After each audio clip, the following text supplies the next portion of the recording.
You asked for it, I'm going to share. What we're talking about here is not being chosen. All right. As an adult, there are some of us who feel like we haven't been chosen or we've only been rejected. And that has been our story that is on high rotation for all of our lives. All right. So, and the person who asked me this question points back to childhood stuff, bullying. All right. So, here's what I'm going to share from my point of view. I also I was steeped in the victim mentality of not being the one who was wanted, not being one who was chosen, to being the one. I was the one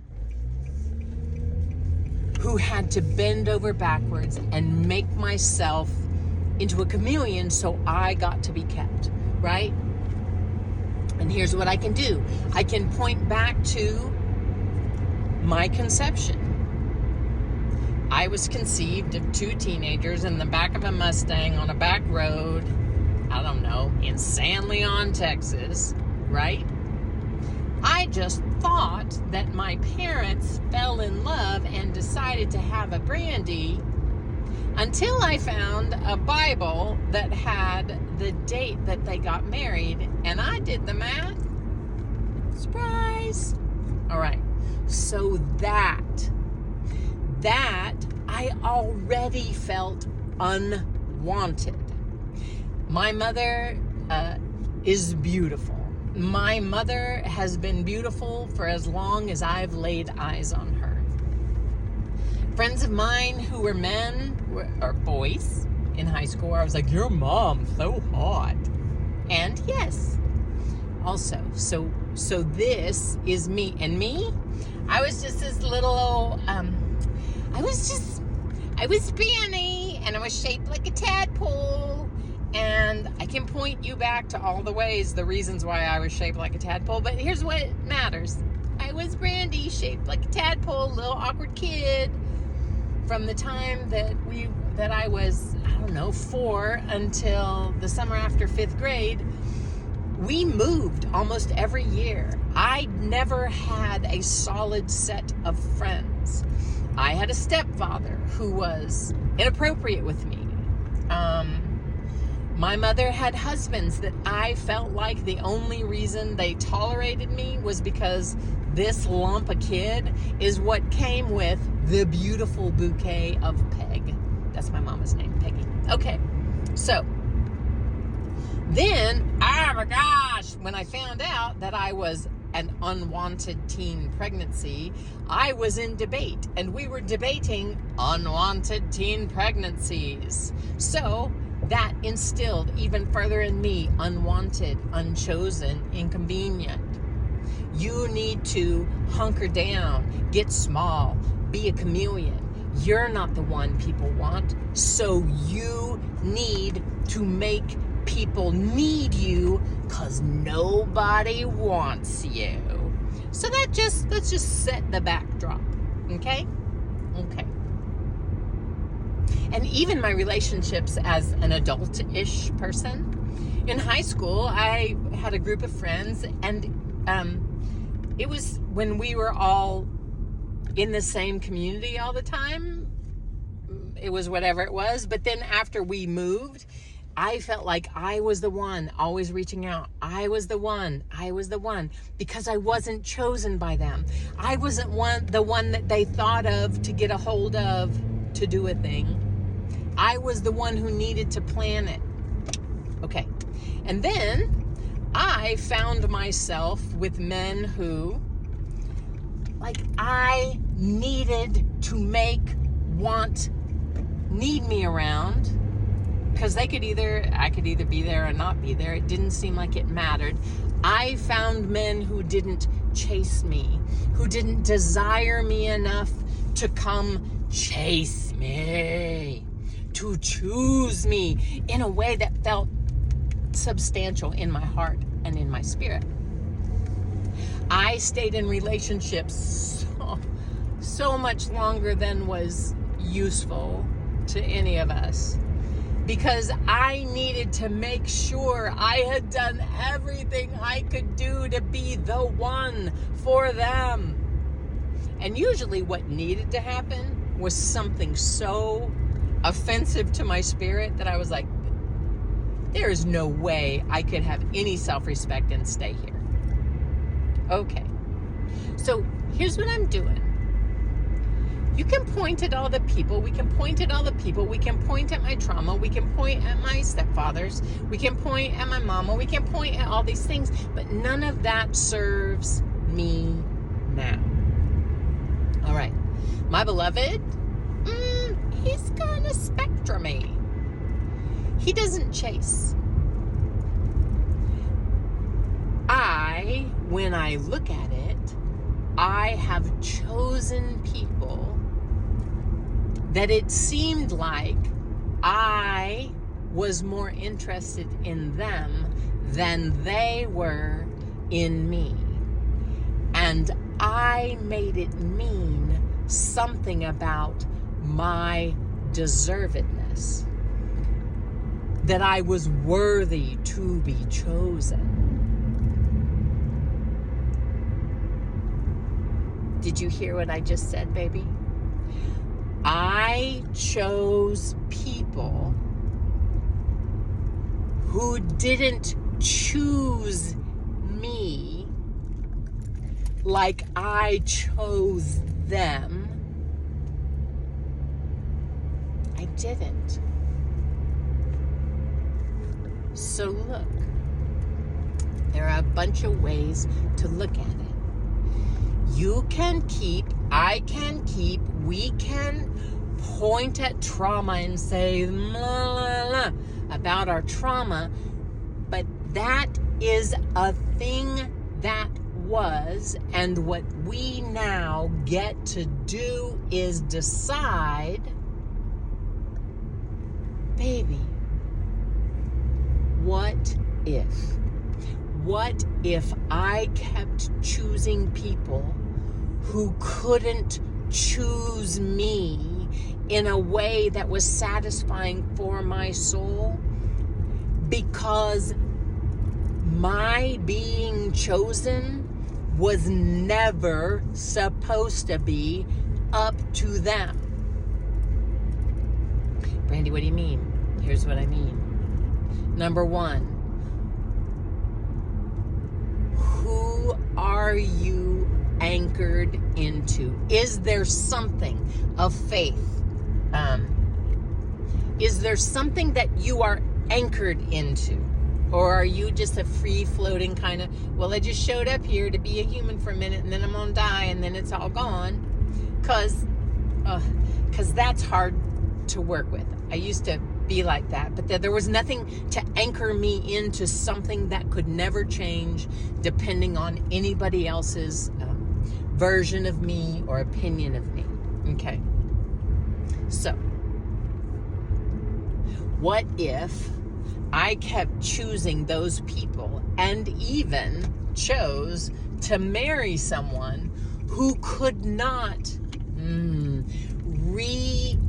reinforce, he could not coddle my wounding because of the way he is set up? I married someone that I got to learn how to choose myself in a meaningful way, because who he is and how he is does not respond to my needs like that. Not my graspy, clingy, choky needs.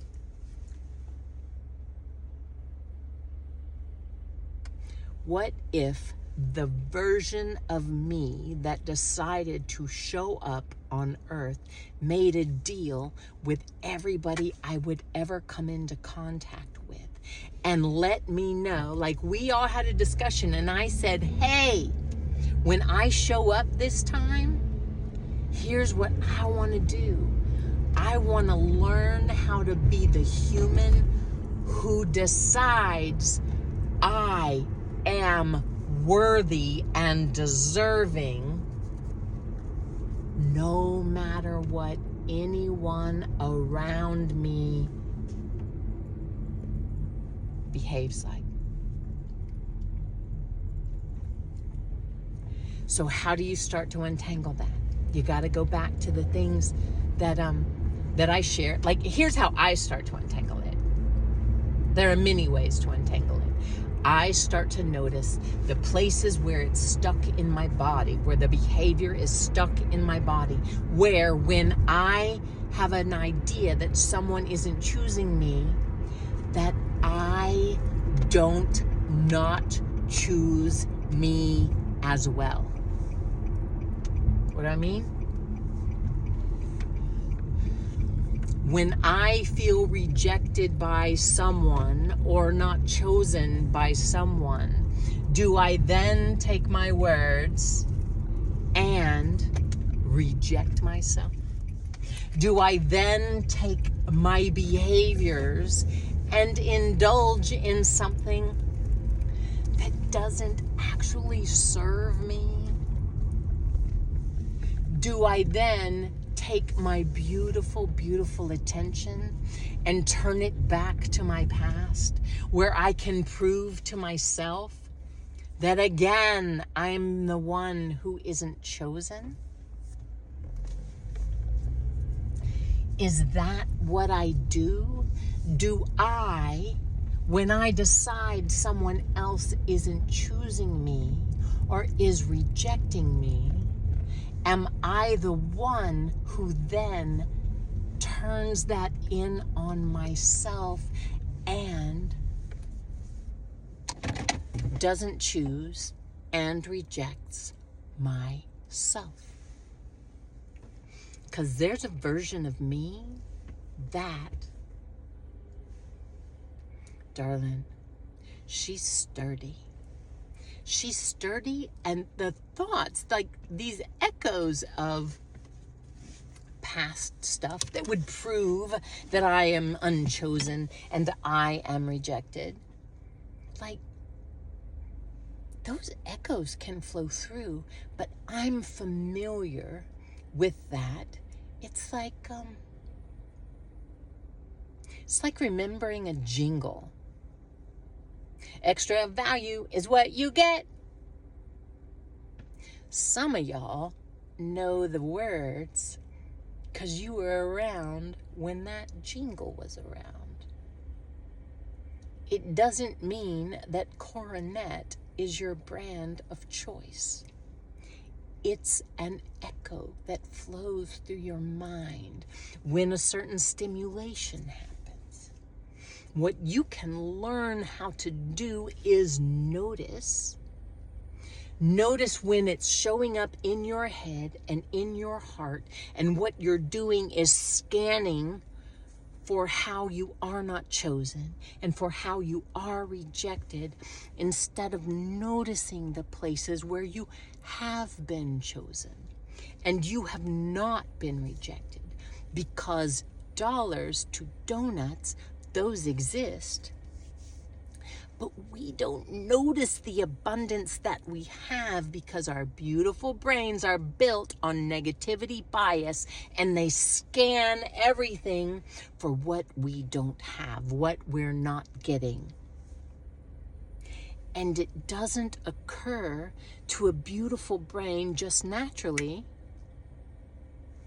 to give it to ourselves. And by giving it to ourselves, what I mostly mean is not actively rejecting or not choosing ourselves. And that, not choosing ourselves, actively rejecting ourselves, what that looks like is the words in our mind, out of our mouth to ourselves, where we let our focus go. Do we let it go to all the times that this has happened, that we have decided this is what makes it true about us and for us? So I have other videos where I talk about pendulation, noticing in your body. But here's what I want to say. Some of us consistently feel unchosen and rejected because we were trained to look for it. And we were taught this weird romantic storybook version of being chosen that isn't, honey, it not only isn't real, but a lot of it is not healthy. It's not healthy relationship stuff. All right. I'm madly in love with your heart. What does it look like when there's a version of you that can look at a situation that there was a version of you would have told you, this is proof again that you are not chosen. This is proof again that you are being rejected. What if rejection is protection? What if not being chosen by them doesn't lead to you not choosing yourself as well?